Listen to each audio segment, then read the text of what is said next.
Hello and welcome to today's webinar presented by Dalle software. Today we'll be working in our structural analysis and design software, RFEM. The topic for today's webinar is ACI 318, 2019 Concrete Design in RFEM. My name is Amy Heilig. I'll be your presenter. I'm the CEO of the U.S. office and also a technical support and sales engineer, and we are located in Philadelphia, Pennsylvania. My colleague Alex Bacon will be your moderator, answering any questions you may have. He's a technical support engineer, also located in our Philadelphia office.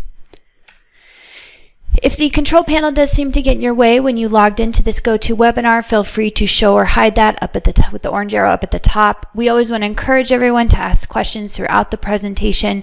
You can do so within the same dialog box. If by chance we don't get to all your questions, I will certainly send you a follow-up email afterwards. So regarding the content for the next hour today, I want to give a brief overview of our main finite element analysis program, RFEM, and these concrete add-on modules and the concept behind them and how they work together. Then we'll move into our example within RFEM, and I'll give a quick overview of the model as well as the loading. We'll then run a calculation and review the analysis results, again, still within the main program RFEM. Then we'll move on to the design of the elements, such as the members and the surfaces. I want to first go over some relevant ACI 318, the 2019 was recently added, so how these updates will affect some of the design features within the add-on modules. Then we'll move back to our example where we will do member design within the add-on module RF concrete members, and then slab design within the additional add-on module RF concrete surfaces. So RFEM is our main FEA program. This is where we would fully model the structure, including the materials, the cross sections. We can load the structure and run a full analysis. And these analysis results are going to give us internal forces, deflections, support reactions, so that in the event we wanted to do our own design, we could use that information to do so. But we also have the RF concrete add-on modules embedded within RFEM, and RF concrete consists of a couple different add-on modules. The first is RF concrete members. This will perform an ultimate and serviceability limit state design for 1D member elements, beams, columns. We also can run deflection checks within the add-on module, and of course we can do design according to the ACI 318, the CSA standard, as well as many other international standards. The second add-on module is RF concrete surfaces. So this provides an ultimate and serviceability limit state as well for any type of plate, shell, wall element. Again, this includes the ACI, CSA, and other international standards. So in addition to these two main add-on modules, we have a couple of add-on module extensions. The first is RF concrete deflect. So you have to have RF concrete surfaces in order to run this add-on module extension. This will perform an analytical deflection analysis for our surfaces in either the cracked or uncracked state. We also can consider long-term deflection. RF concrete nonlinear will run a nonlinear calculation in the crack state for both members and surfaces. So this add-on module extension is applicable in both of these. This is for the serviceability limit state only. So we'll actually take a look at the true crack cross-sectional properties and use this for the analysis. Okay, so we can get into our first example today. And you'll notice that I already have my concrete model here for the sake of time. And it consists of a type of podium structure out in front here, and then we have 3 stories over on the left. We have our concrete core consisting of surfaces for our wall elements. We have horizontal slab elements, elevated slabs, of course. concrete columns, and then we also have some beam elements here that we categorize as rib members, which I'll show you in just a minute. So looking at our main FEA program, RFEM, we also have the project navigator over on the left that includes all of our input data. So for example, I can take a look at all of my materials defined. In this case, everything is 4,000 PSI concrete. If we take a look at the cross sections in the program, we have our 12 by 12 columns defined pretty much everywhere. We also have these rib members defined as 10 by 18 cross sections. So we can make additional changes here to our input data within the Project Navigator as we update this graphically. The Project Navigator in turn will also update. So just to cover a few of these items within the model that may be a little bit unique, let's take a look at these beam elements here. So notice that these members are dropped down below the slab as supporting members. And I can double click on one of these. The member type here, instead of set to a typical beam type member, which would be a beam or a column, is set to a rib.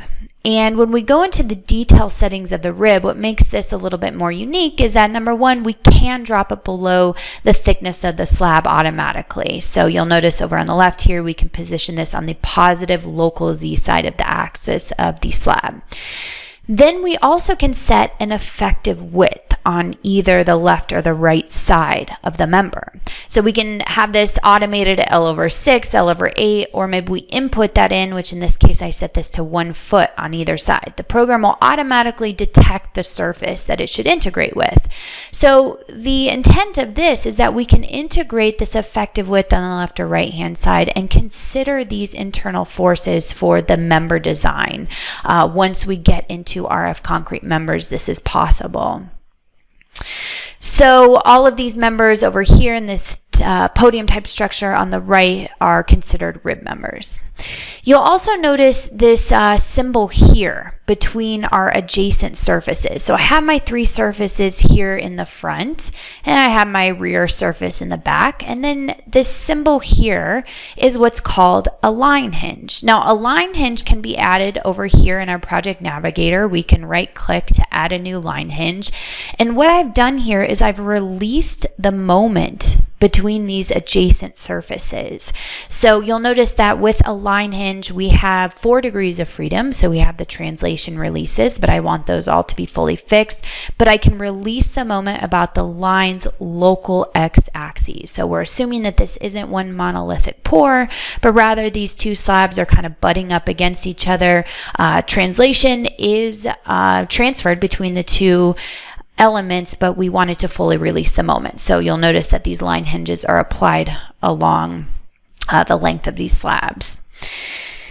So when we are designing according to the ACI or the CSA, we know that an I crack factor should be applied to the flexural stiffness of our members and our surfaces. So if I take a handful of these columns here and I double click, you'll notice that we have the Modify Stiffness tab. And by default, what we would normally see here is the definition type set to none. So when you are designing for concrete, you would want to come in here and modify this to the ACI 318. The program will automatically detect, because of the vertical orientation, that these are columns. Well, we can also see here now that a multiplication factor of 0.7 is applied to the flexural stiffness. So this would be the I cracked factor from table 66311 directly from the standard. Now, same concept for our beam members. If we initially edit this member, we take a look at the Modify Stiffness tab. We just want to change the component type here to beams for a different modification factor of 0.35 for the flexural stiffness. Now, similar to members, when I look at any one of these slab elements, we also have a Modify Stiffness tab. And again, ACI, but the component type is set here to flat plates and flat slabs with a multiplication factor of 0.25. And finally, we have our wall elements with the component type set to walls, uncracked or cracked. So this has been done for every element here within the model, and that is very important if we're designing to one of those standards that we want to take that into consideration. So before moving on to the loading, there's one more element that I'd like to take a look at, and that's the FE mesh, which is incredibly important for any finite element program, that we are correctly setting this mesh size. So under Calculate, FE mesh settings, you'll notice here that the target length of the finite element by default is set to 1 foot. So when I keep these default settings and I can regenerate the FE mesh when I click OK, you notice that quickly solves and we have our FE mesh available to us based on those 1 foot settings. So everything is tied together automatically, including nodes, lines, members, surfaces, walls. Everything is done by the program. So we don't need to do any of those factors manually. But the question is, well, is this mesh too small? Is it too big? Will it produce accurate results? And we have a nice feature here under FE mesh settings that's relatively new within the last few releases called the adaptive mesh refinement. So this is a tool within the program, and I'm actually going to jump back to that PowerPoint to explain this a little bit further. So again, we always have this question in any FEA program: is my mesh too big or is it too small? We know that if we set the mesh to something too big, we're not going to get accurate results because we're only getting results at every FE mesh point. But you set it to something too small, well, sure, your results will be incredibly accurate, but you may be waiting hours, possibly even days, for the model to solve, depending on how big the model is in general. So what we typically recommend is a manual result comparison with FE mesh variation. What this means is we set our mesh to something, we think would work. We run the analysis, we take a look at the results. Well, then we decrease the mesh and we compare our results to the decreased mesh from the larger FE mesh. If our results are changing drastically, then we know that we need to continue decreasing the mesh until we're not really seeing any variation within the results. Now, again, this is a manual process. What this adaptive mesh refinement tool has allowed us to do is to automatically perform this process instead. So the FE mesh is automatically recreated based on the results from the previous calculation step. Now, this is based on the Zinkovich-Zhu method. And essentially, like I said, the program will take a look at the results with one FE mesh settings and it will compare it to the FE mesh results for something where we have refined it. The max number of iterations by default is set to 1. So this just sets the number of steps during the refinement. Now, typically 1 iteration is fine. You have the ability, though, to consider multiple. The average error tolerance, this sets the error difference between the result comparison. So when we compare the results from one FE mesh to the results from the second FE mesh, what error difference do we want to set that tolerance to? So obviously you can have the ability to set this error tolerance to something small, and taking a look at this picture over here on the right, this kind of displays the model on the left is going to have a larger error tolerance compared to the model on the right, which has a much smaller error tolerance, and we're getting a much finer FE mesh. So let's go back to our model then today to take a look at this. And like I said, we'll keep the iteration set at 1. I'm going to set my error tolerance to 0.02%. Then we also need to just select any load case that we've created from this dropdown. So you do need to have at least one load defined here. We'll just use our dead load. So when I go to calculate, generate FE mesh, the model looks as though it's almost running in an analysis calculation, but in reality, it's just comparing those results here from one mesh to the other, taking into consideration that error tolerance. So you'll notice that once this is complete, we now have a finer FE mesh, especially where these columns are framing into this 2D surface. We also have a much finer FE mesh mesh where these wall elements are meeting at these corners. So this is a pretty powerful feature if we just want to automatically apply all these mesh refinements. Now, I've given plenty of webinars before where I've manually applied FE mesh refinements to my model. So if you're looking for more control over that, you would want to manually add these FE mesh refinements, which is available in our Project Navigator. But this is, again, a great feature if we're wanting to quickly refine the FE mesh to have a reliable FE mesh length size to the entire model. Okay, so now that we have completed a quick overview of the modeling of the structure, let's move on to loading. So under my load cases and combinations, you'll notice that I have created just a few load cases here. Now, in reality, for a true model, we would probably want to set many more load cases than just this. But for today's example, we have a dead load case, a couple live load cases, a win load case. Now, these action categories are important because they set the load factors in our load combinations. And this is according to the IBC, because those are the load combinations that I'm generating for today according to the IBC.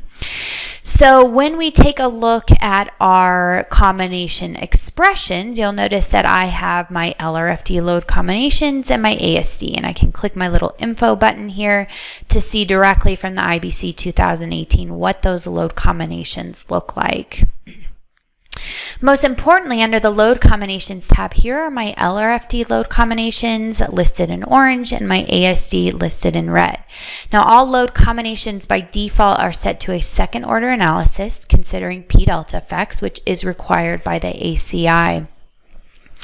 So once we are done setting up these load cases and combinations, we would actually apply the loads to our structure. So taking a look at the dead load that's applied, you can see that these are just simple surface loads applied to every level here, 0.05 kips per square foot.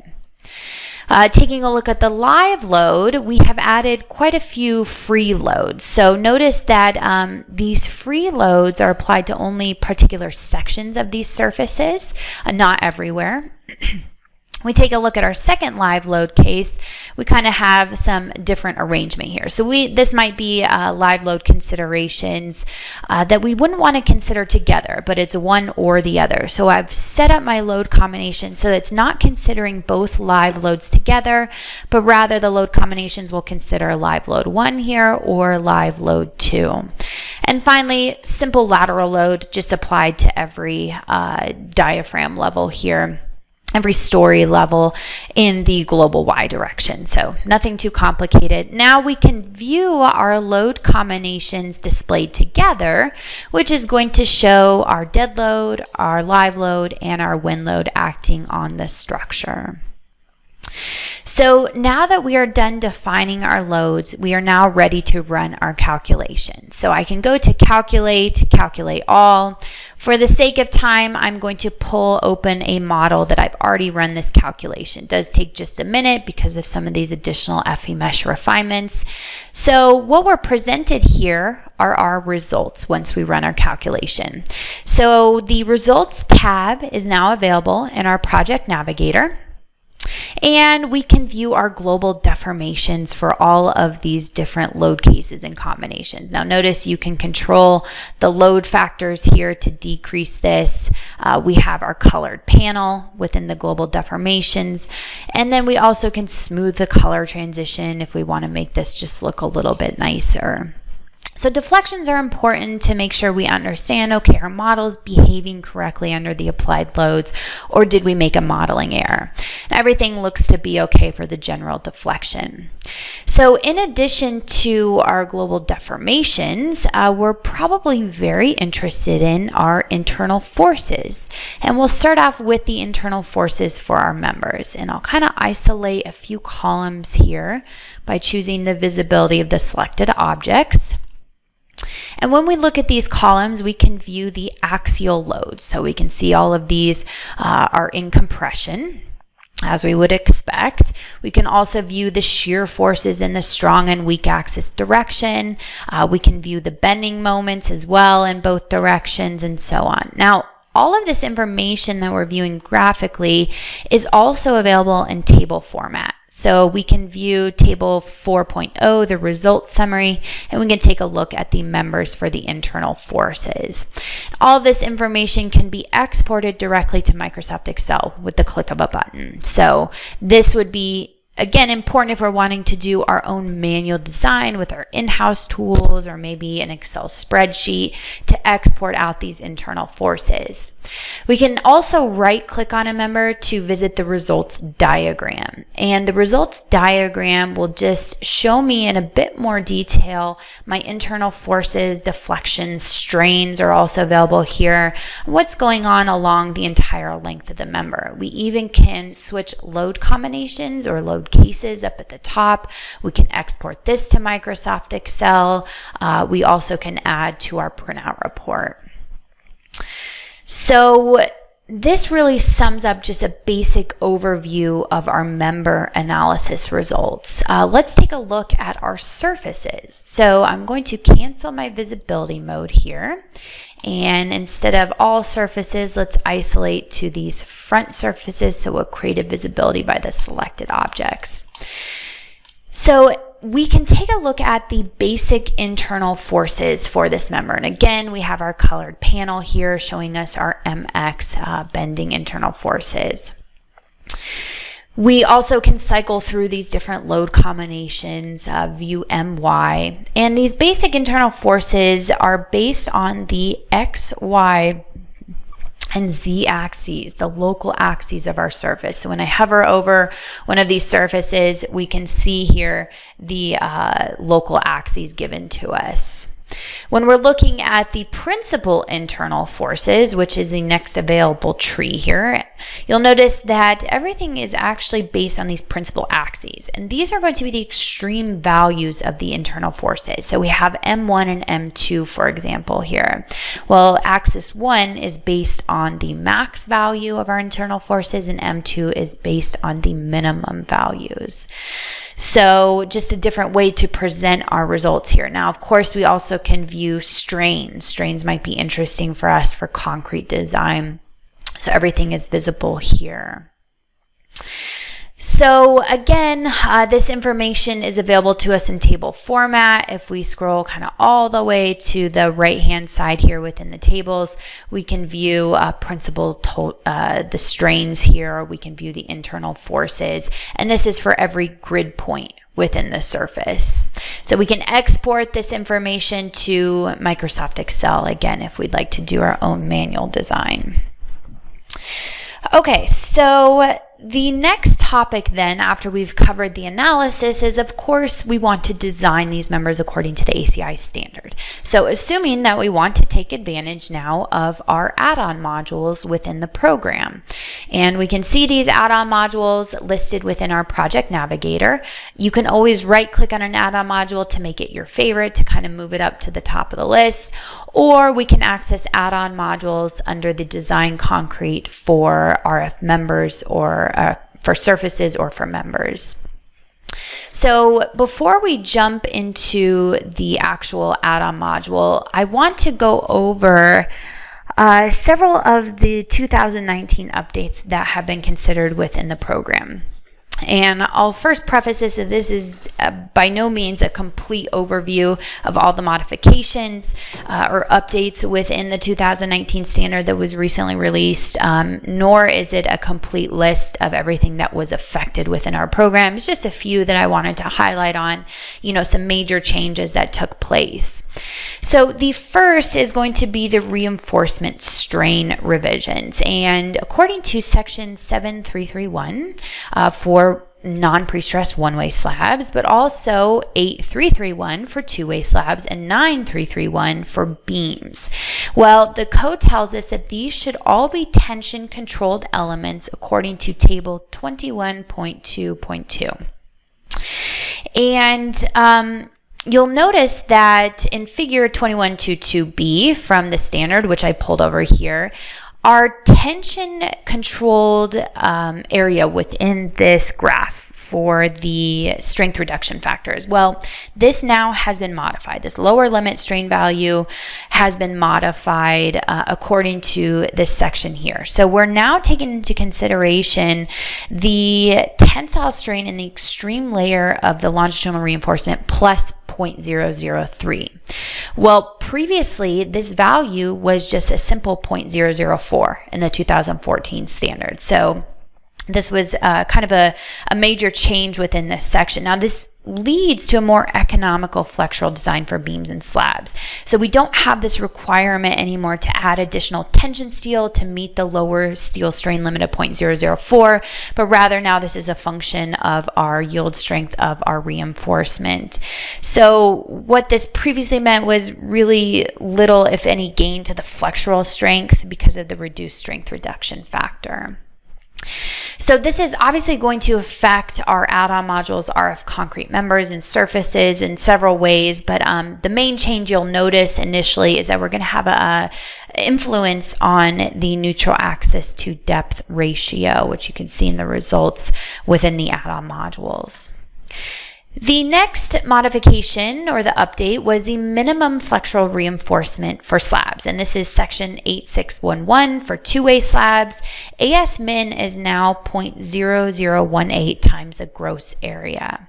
So previously in the 2014, this minimum area was based on the reinforcement type and the grade. So now it's just a more simple approach here, just times the gross area. Now this is the same requirement as the temperature and shrinkage, but all the code kind of wants us to do here is to apply this to the tension face of the slab element. Now, how this influences our add-on modules, this purely only affects RF concrete surfaces, and it's going to influence the minimum longitudinal reinforcement. So we'll see those updates within the add-on module there. One-way shear strength provision. So this comes from table 22551. The concrete shear strength, VC, for pre-stressed members has completely new equations here, where we have now introduced the shear area, the minimum shear area. You can see that's in a criteria based on the table taken directly from the standard over here on the right. So this has been completely simplified from the ACI 2014. Now, it should also be noted that if we continue reading in the code, section 225511, we have some provisions here that the concrete shear strength must be less than the equation shown. 225512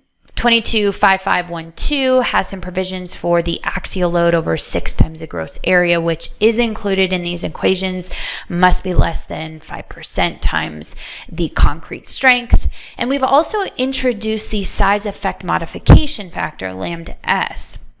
Well, the code tells us that previously, if a member depth doubles, the shear capacity of that member may not necessarily double either. So this size effect modification factor kind of has better control over that rather than just simply doubling the value.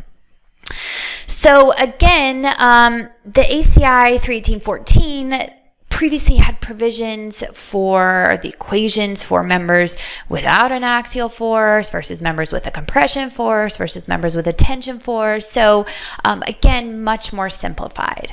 Now, I say that it is more simplified, but underneath the hood, what's going on within the program, it's actually quite complex because we have all of these different scenarios, now including the shear reinforcement, which equation to use here, A, B, or C. And of course, we know that this will impact ultimately the concrete shear strength within both add-on modules, RF concrete. I took a little snapshot here over on the right-hand side, just kind of showing a workflow that's essentially going on underneath the hood of how we are calculating the VC value. So this isn't a complete workflow, it's just a nice snapshot, but this just goes to show you all the different scenarios that we have to take into consideration now. The strength reduction factor. So this again refers back to table 21.2.2, which we've already revisited with the reinforcement strain considerations. This just tells us that the moment axial or combined force strength reduction factor for the tension control strain limit is now epsilon ty plus 0.003. So we've already discussed this. Previously we know within the 2014 that this was 0.004. Again, this is just a function now of FYR steel yield strength to consider alternative steel grades other than grade 60. What we'll see here, which of course is quite clear, is that this is going to affect the strength reduction factor in both RF concrete surfaces and concrete members. So we'll see a little bit of a different value when we compare to the 2014 there. Serviceability requirements. This comes from table 24.235. So there are now revised equations for the effective moment of inertia, I sub E. We can see that from the table over here on the right-hand side, taken again directly from the standard. So previously in the 2014, the equations underestimated the member deflection with low reinforcement ratios, and this was primarily slab elements. And what we'll see now is that this will inevitably affect the deflection calculations in both surfaces and the members add-on module. Okay, so let us go back to our example today then, and let us continue on with the design within these add-on modules. So you'll notice that when I speak of add-on modules, it's nothing more than this dialog box that will come up within the main program RFEM. And we will want to select here now the ACI 318 standard. You'll see the 2014 still available in this drop-down box. We can even click this filters button to show even older standards if we'd like. The strength limit state will be our LRFD load combinations for consideration over on the right-hand side. Our serviceability will be all of our ASD load combinations. We can move over to the right-hand side. Notice we can activate a nonlinear calculation, which will activate that add-on module extension, if we remember way back when from the PowerPoint, for RF concrete nonlinear, but we won't be utilizing that today. Now it's really just as easy as moving down the list here. So we have our materials. 4,000 PSI was brought in from the main program RFEM. We would set our reinforcing steel grade here. We'll use grade 60. The cross sections are also both available to us here. Our 12 by 12 sections, our 10 by 18 sections. Our ribs table is showing us all of these rib elements, if you remember, that are taking into consideration the effective width. So the program has recognized that we've set an effective width of 1 foot. It's also smart enough to know, okay, well, there's no surface on the left-hand side of this member, so we don't really want to consider that. Of course, you'll notice it looks more like an L-shaped beam. But when we look at some of these additional members embedded in the interior here, which you can see it highlighted in red as I click on it within this table, well, it looks more like a T-beam here because we have effective width on both the left and right-hand side. So just reiterating that information because we can design these rib members within RF concrete members. These supports. So what this means is that we can graphically select supports here. And let me cancel this visibility. We'll turn off our results here. And I can select nodes. You'll notice node number 63 and node number 71 if I was designing this rib member out in front here. The supports allow me to define the support width, and in this case, this would be our 12-inch columns that these rib members are framing into. Is it a direct support, or is it framing into the face of this column? Is it a monolithic connection? Is it not? Is it an end support, or is it not? And you'll notice this picture updates automatically over on the right-hand side. The whole intent of this is, number one, we can consider a moment reduction according to 665. This is unchecked by default, but you can take that into consideration. But more importantly, two, we can reduce the shear forces based on a distance D away from the support face according to 9432. So that's the intent of these supports. We won't be designing the ribs for today's example, but just to give you a brief overview. And finally, we have our reinforcement tables. So what this allows us to do is to lay out the reinforcement for our members. We'll begin by giving this one a description, so we'll design just a few columns. Now, rather than designing or applying this reinforcement to all of my members and designing all of them, let's just choose our 4 columns down here at the bottom with maybe a little bit higher axial loads here that we can initially design. So you can see those listed here. We want to define the longitudinal reinforcement. So what I can do here is I can choose a couple reinforcement diameter sizes. Maybe I only want to choose one for the program to select from. And this will essentially optimize here based on the best design setup. The minimum spacing is set to 0.75 inches. The anchorage type is also selected from this drop-down. Notice this picture will update depending on our settings. We will calculate the development lengths as well. The curtailment type, this allows us to define different reinforcement zones. So if we need higher longitudinal reinforcement for bending in some areas of the member but not others, well, we can actually optimize that. No curtailment just means we're going to place the same longitudinal reinforcement throughout the entire length of the member, but we can modify this to different zones if we'd like. The ties and stirrups. So for this, I'm going to select number 4s, for example, from my checkboxes here. We can set the number of legs per section. We can set, once again, the anchorage type here. We also can control the spacing. So similar to the longitudinal reinforcement, we have the ability to use uniform spacing throughout, or we can change these to zone-related spacings. Spacing limits, this is checked by default to consider the maximum stirrup spacing according to the standard, the ACI 2019, or we can manually set the maximum spacings here as well. The reinforcement layer is where I would set my concrete cover, and we'll keep the cover set here just according to table 20.5131 from the standard. 1.5 inches is fine. The reinforcement layout. So this is important because if we were designing a beam, we'd probably want to have top and bottom reinforcement. Well, the program can go ahead and optimize the distribution of that reinforcement. Maybe we want it the same at the top and the bottom. But since we're designing columns, we want to choose uniformly surrounding for biaxial bending, of course.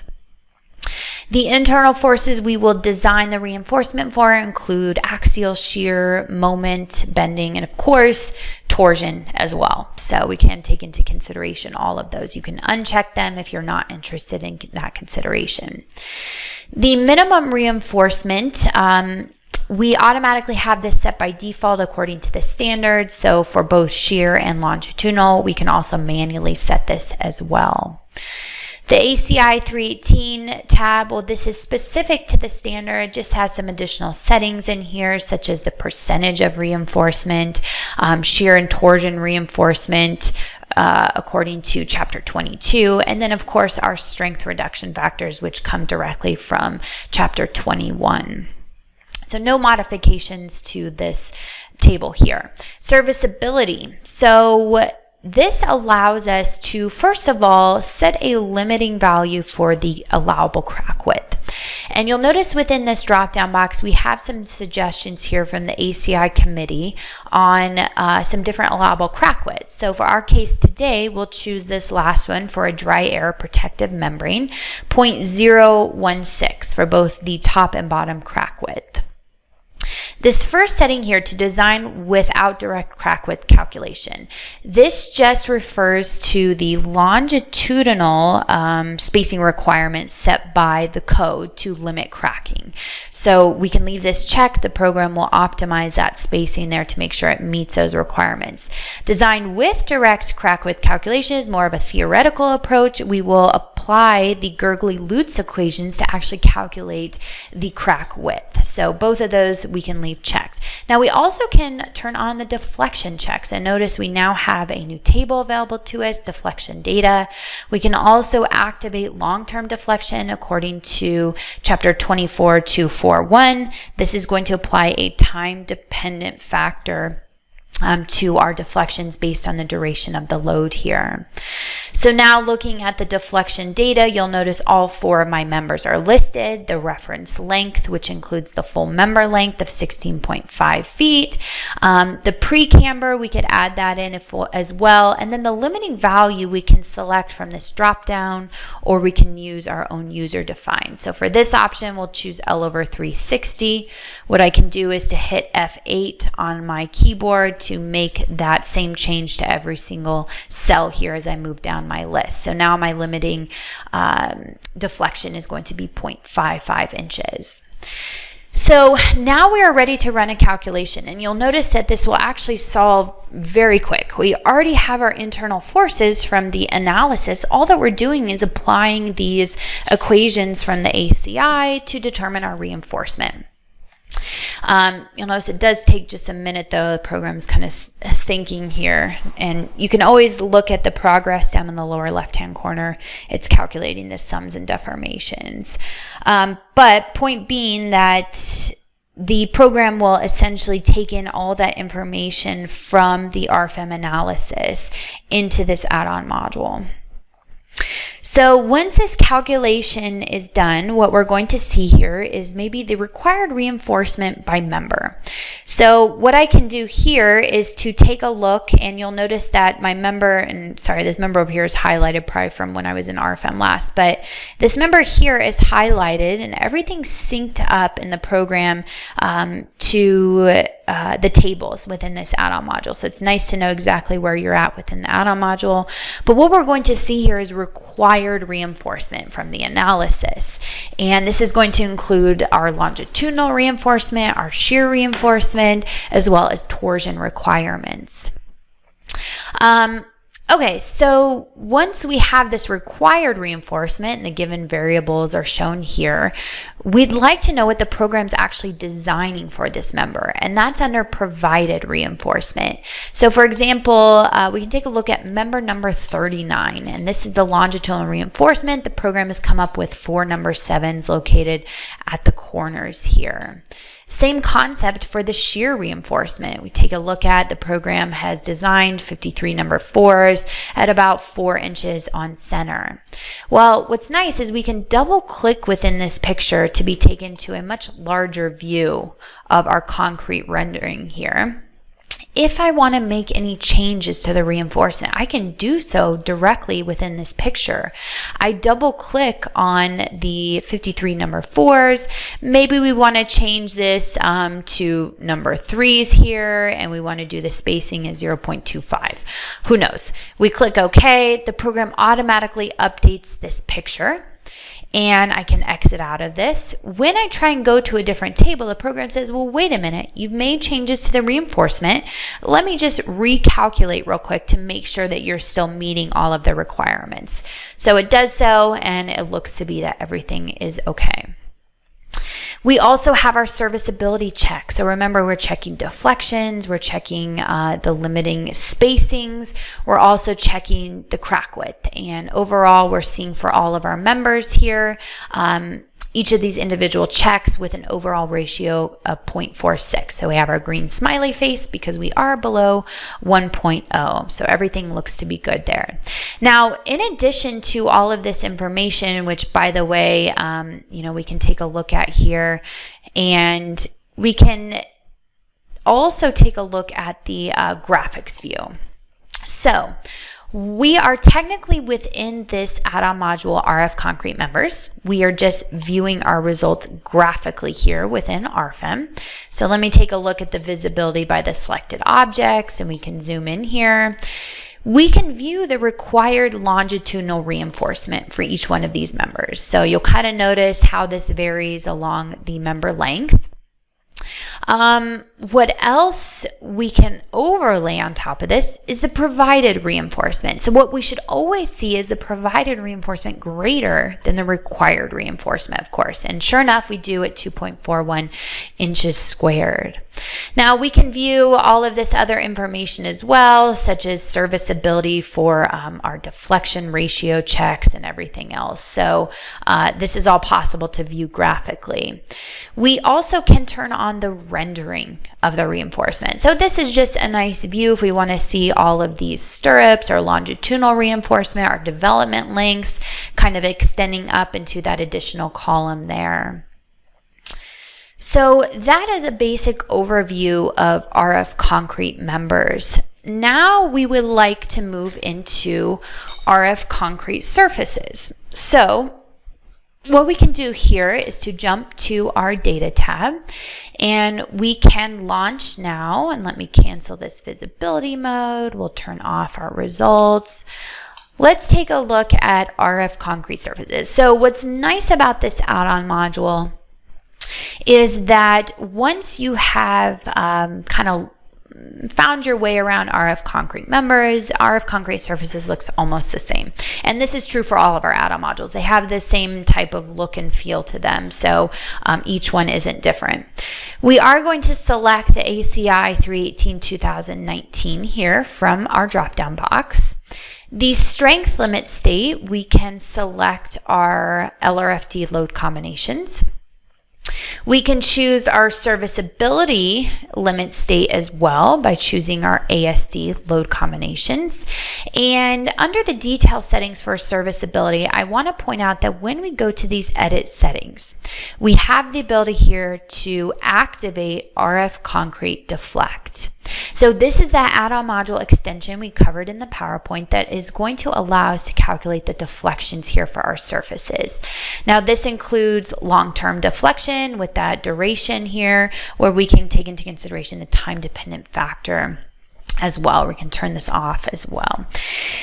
We also have tension stiffening here. Essentially, we know that the reinforcement will take on tension loads. This is clear. But between two cracks, tension stresses are actually transferred into the concrete as well by a bond. So if we wanted to consider that, we can turn this on. Now, you can also visit the help file, which maybe explains this in a little bit more detail, but by default, we'll just go ahead and leave that on. RF concrete nonlinear can also be activated within this add-on module, again for surfaces. So taking a look at the materials, again, 4,000 PSI concrete, reinforcing steel is set to grade 60. I take a look at my surfaces. We have all of our surfaces listed here. This includes all of our walls and our slabs. You'll notice, again, everything is synced up in the background here, which some of these surfaces are a little bit higher than my view.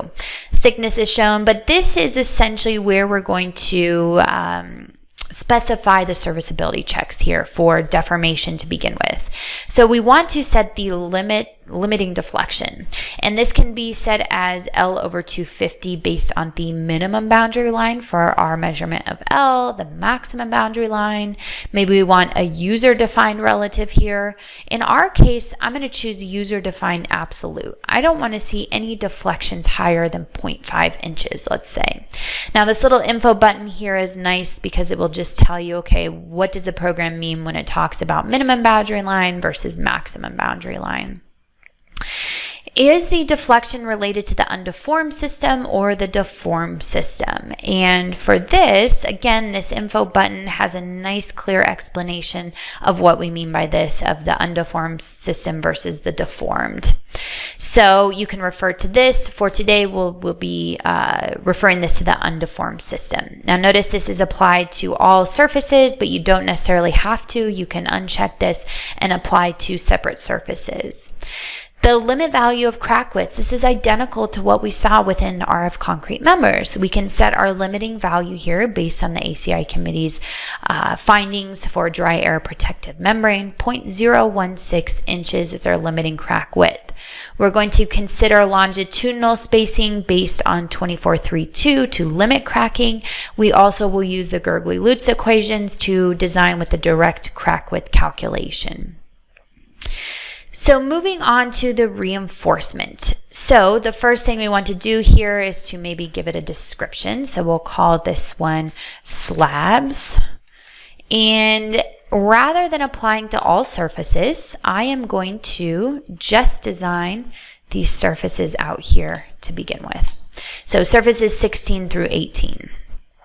Now, the reinforcement ratios, we can see here that the minimum secondary reinforcement by default is set to 20%.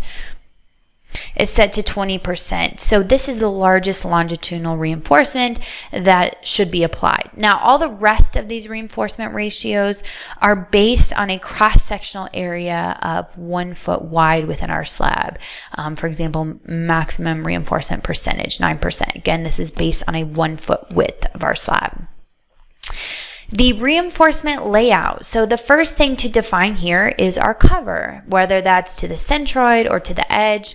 Let's choose the edge here. And again, referring to table 20.5131 within the ACI, let's set this to 0.75 inches. And notice that you can modify the reinforcement direction as well. It doesn't necessarily have to be along the local x-axis. We can change this at some type of angle as well. The longitudinal reinforcement includes the provided basic reinforcement. So if I know within this slab that I am going to apply at a minimum number 6s at 12 inches on center, we can actually input that in for the basic considerations of the initial analysis. I can import the reinforcement here within my settings, and I can choose a rebar diameter. We know number 6s are 0.75. The rebar spacing will be 12 inches, and we're going to apply this to the top and bottom and in both directions. So when I click OK, the program will automatically calculate this reinforcement area 0.44 inches squared per foot. So again, this is what will be taken into consideration for that initial analysis. Now, the other option you have here is to use the required reinforcement here instead. And all that you need to do is to have the program, or we'll define the diameter here, the program will determine the reinforcement area needed. And that's what it will use for the serviceability analysis as well. So this takes into consideration the required reinforcement from the ultimate limit state. It uses this as the applied reinforcement for the serviceability limit state as well. The additional reinforcement for the serviceability state design. So if the program determines, okay, these number 6s at 12 inches are not adequate, let's go ahead and apply additional reinforcement. Well, what do you want to use for the serviceability design? And your options are available within this drop-down. And my biggest piece of advice to understand what these are is to take a look at this info button. This explains perfectly what you are setting to use for the serviceability limit state design if our reinforcement is not adequate based on this green line here. So we will just leave this as the required additional reinforcement. If we need any additional reinforcement, let's go ahead and use number 6s here with 0.75 inches for our diameter setting. The longitudinal reinforcement to check the shear resistance. You can see the different settings explained pretty well here. What we're going to leave this on as the default is we're going to apply either the greater value resulting from either the required or provided reinforcement in the reinforcement direction for shear resistance check. Now you also can choose one of these other options as well. The ACI 31819, again, specific to this standard, we're going to see here the minimum longitudinal reinforcement for plates according to 7611, 8611 for one-way and two-way slabs.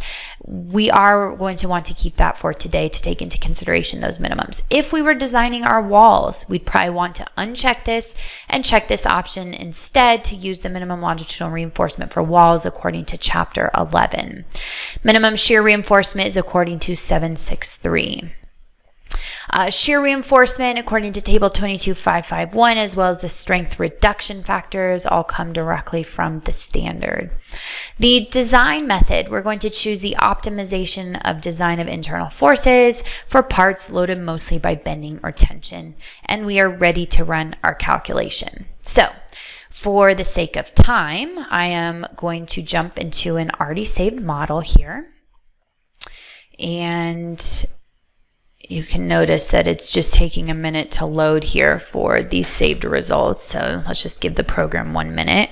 Essentially, once again, we are going to take all of the internal forces from the RFEM analysis, but RF concrete surfaces is a little bit more complex with what we're seeing than with RF concrete members. So it does take the program just a minute to calculate those.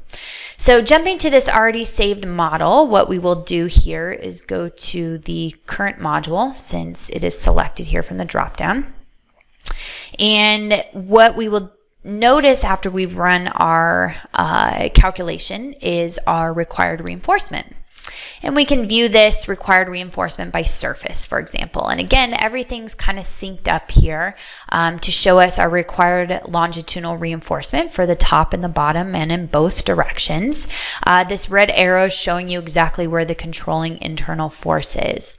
Now, of course, we can't help but notice this red text here that says that the shear is not designable. And when I click into this cell, it tells me the shear resistance cannot be checked because the cross section is entirely cracked. So this is obviously a problem, and we'll get to it in just a minute. Notice we have the required reinforcement here from the calculation. We have our basic reinforcement, which is my number 6 is at 12 inches. And then we have an additional column here that says, okay, well, you still need to provide an additional so many inches squared of reinforcement here in order to meet this required reinforcement. So that's given here. So also notice that we can view this drop-down box according to the ultimate or the serviceability limit state design when we are in one of these options, ULS. We can click this info button here. This info button will allow me to expand all of the information that went into these calculations. So you can see that it's rather complex with all these different trees. We can view the shear design. We're also going to give you really as much information as we can from the standard, where all the variables are coming from, code references if they're applicable. So this is certainly something if you want to understand a little bit more detail. And we also can take a look at any one of the longitudinal reinforcements. We can export this to Microsoft Excel. So again, to really understand where our numbers are coming from. Under the serviceability design, just like what we saw with our members, we can view by surface here our deflection checks, our spacing requirements for our longitudinal reinforcement, and the crack width calculations. And it looks like everything's passing quite well with a max ratio of 0.7, again with our green smiley face. We can click on this little info button to get information for the serviceability as well, and all of the information that went into determining this information. Okay, so once we are done taking a look at the serviceability, let's jump back to the non-designable. Again, this is a problem. So I think what's easiest here is to take a look at our graphics view. And we're currently viewing our results according to RF concrete surfaces graphically. What's nice is we can view the required reinforcement for our longitudinal reinforcement both directions. You'll notice this red arrow is showing us in which directions these are spanning. We're getting in inches squared per foot, these nice contours. Well, under the required reinforcement, we want to view the shear reinforcement. And what we're seeing here is that a majority of this slab is fine. We don't need any shear at all. But the problem is where these 1D member elements are framing into these 2D surfaces. And we zoom in here, we're getting very high concentrations here for our shear reinforcement. And these are the areas that are not colored where the cross section is completely cracked. So we would term this as a singularity. And if we turn off our results, singularities occur because we have this column framing into this surface at this one single FE mesh point. There's absolutely no load distribution based on the true rendered section here. If we look at it, it's a 12 by 12 section. So technically we should get better load distribution than what we're seeing here. But it's an FEA program. This is the same for any FEA program. So we need to to instead consider this load distribution in another way. And we'd want to do so with what's called an average region. So in the project navigator, we have the ability to add a new average region by right-clicking on it. And this is exactly as it sounds. We're going to average out the internal forces over a set area. So the first thing I'll do is I will select this surface here, surface number 17. And I'm going to set this to a rectangular section with dimensions 1 foot by 1 foot, so we can consider maybe better load distribution of our 1 foot by 1 foot columns. I'm going to select my average region to be applied to this nodal point. The coordinates are automatically populated here, and we're going to average out internal forces in all directions. I click OK. So now if I zoom in here, I can see my average region applied right to that corner. Well, I can hold down my control key and we can drag and drop and make a copy of this average region. What I need to do here though is to select not only surface 17 but also add surface 18 there. And when I click OK, you'll notice that this average region now considers both surfaces. I'm going to once again make a copy over here this time, and I selected the wrong thing. Let's take our surfaces as surface number 18 as well as 16. And finally, we have one more average region to give, and I will highlight it, hold down my drag and drop, and let's just adjust our surfaces once again. So we'll select just surface number 16 here. So once we're done with these average regions, what we can do here is to take a look at each one of these average regions by holding down my control key, and we have the ability to continue holding down our control key, drag and drop, and make a copy. I'm going to do the exact same thing here. Now notice I don't need to make any modifications to my surfaces because they're still applicable. So I've now applied these average regions at each one of these locations where these columns are framing into my surfaces. And you'll notice that within my results here, I don't necessarily need to take into consideration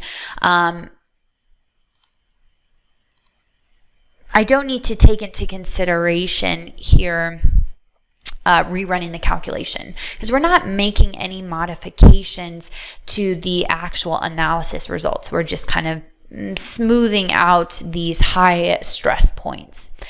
So when we go back into RF concrete surfaces though, we're going to need to make a couple changes. And we go into, I'm jumping to an already saved model, and there's a reason for that. Is if I go to RF concrete surfaces, and once again, just give it a second to load, under the details setting, if we do not set this checkbox, the program will automatically ignore those average regions. So after we've applied them, we go back into this add-on module. We check on this checkbox to consider average regions for the ULS and SLS design. We need to rerun our calculation, and then we'll be presented with our results here. And now notice, actually, we've improved the shear design. We no longer see that non-designable, but we've also improved the longitudinal reinforcement because we had high stress, high singularity and internal force concentrations at those column locations, even for bending. So this really improved our design quite a bit. Okay, so that really sums up the overall surface design. Now, there's just one more thing I want to mention, which we don't have time for today, but if you go to our website at duluwal.com, and under support and learning, you'll see here knowledge base. And the knowledge base just has all of our technical articles. You can see that there's almost 1,000 of them, really related to the different standards. You can see here timber column design per the CSA standard, as well as just general structural engineering topics. So what I wanted to do here was to search the keyword ACI, and when I hit the search option. The first article that pops up here is design strip consideration. So I wrote this article more recently. It may, the question comes up from time to time, do you consider design strips within the program? And we actually don't take the method of using simple one-way design strips for a reinforcement design for surfaces. But I explained the RF concrete surfaces approach and maybe a couple different considerations for if you wanted to take more of the design strip approach, what can you do within the program? And that's with average regions. I kind of explained the benefits as well as the pros and cons for this option. And probably the more simple application is with result beams. So this can be incredibly helpful. You can even download the model that I used for this article if you're wanting to read more about it and design strips. So certainly refer to that here. Okay, we will conclude our webinar today.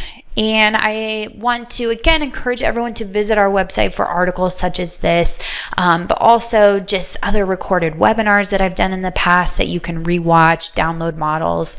We also have some online trainings coming up. So if you're interested in those, you can find them on our website. You can register for them. You can even download a 90-day trial version of RFEM, which includes all of our add-on modules. So our contact info is located at the bottom of this page. If you have any questions about any of our products or about today's presentation, feel free to contact us with either the phone number or the email written here, info-us@dallewell.com. This is directly to our Philadelphia office. So we will have many more upcoming webinars. You can register at dallewell.com under support and learning webinars. As most of you know, I tend to send out a reminder email about a week or so before these take place. So you can always register directly through the email. PDH certificates will automatically be emailed to all participants today. So you don't need to request them. I will send them out. I typically try and do that within the next day. And these are available for attendees who were here for the full presentation. So this is required by the various states where we are pre-approved providers. You do need to be here for the full 60 minutes in order to receive that PDH. If you watch the presentation with a colleague and you yourself did not register with your own name and your own email, you will need to request that at info-us@dallewell.com. So again, if you did not register with your own name and email, please email us at info-us@dallewell.com. And with that said, I want to thank everyone for attending today. And as always, we hope to see you at our next webinar. Thank you.